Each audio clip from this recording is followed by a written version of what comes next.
Waheguru Ji Ka Khalsa, Waheguru Ji Ki Fateh. We've been discussing marriage and going through the Lavan, and I'm going to look at the third verse of the Lavan in this video. We're understanding that the Lavan is not just something that is recited when two people choose to get married. The Lavan is a blueprint for how to be married and for the different stages that a spiritual marriage goes through. And we call this Grihasthashram. In the third round, and we could say in the third stage of spiritual marriage, the mind blooms with love in the presence of beloved Ram. And because our great destiny is so written, we are with the saints of Hari in the presence of beloved Ram. Wow.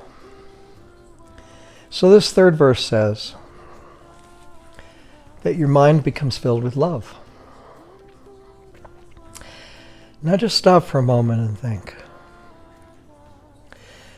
First round, commitment. Living dharma. Second round, overcoming fear and ego. Experiencing bliss. Third round, your mind just becomes filled with love. Hari, the pure one, is experienced through Gurbani.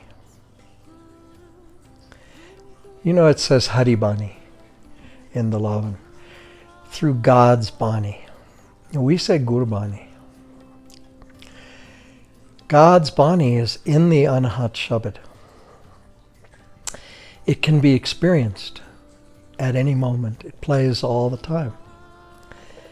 So in that essence, we find the purity and the message of the Guru, which is a message that has come down through all time because it is beyond time.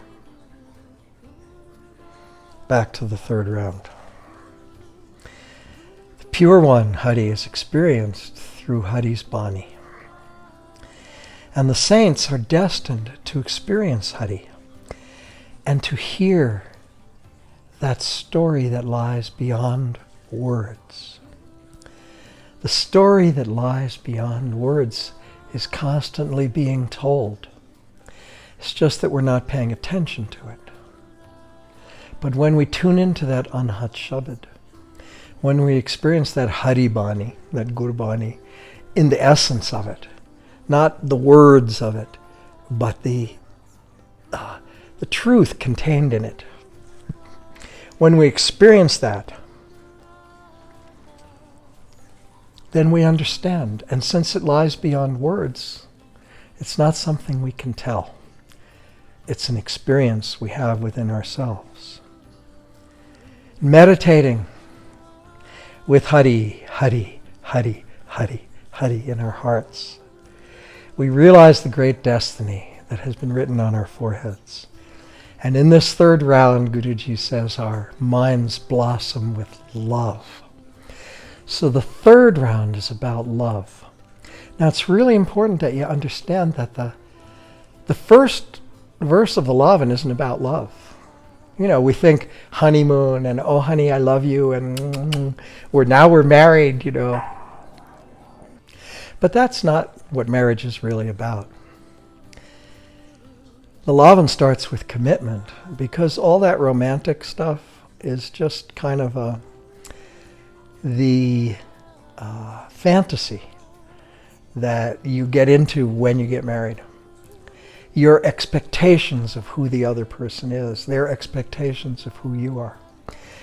Now we're going to go deeper into the expectations and what that leads to in marriage and how to deal with it. But for now, let's just understand that the third stage of a marriage is when both partners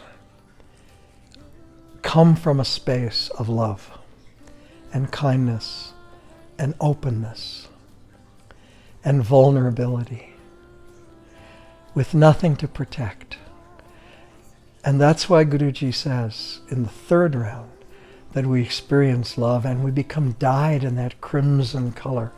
And that dyeing of crimson is Guruji's image for how love wells up from the heart and then penetrates to every cell in your body so that you just become saturated with it all the time.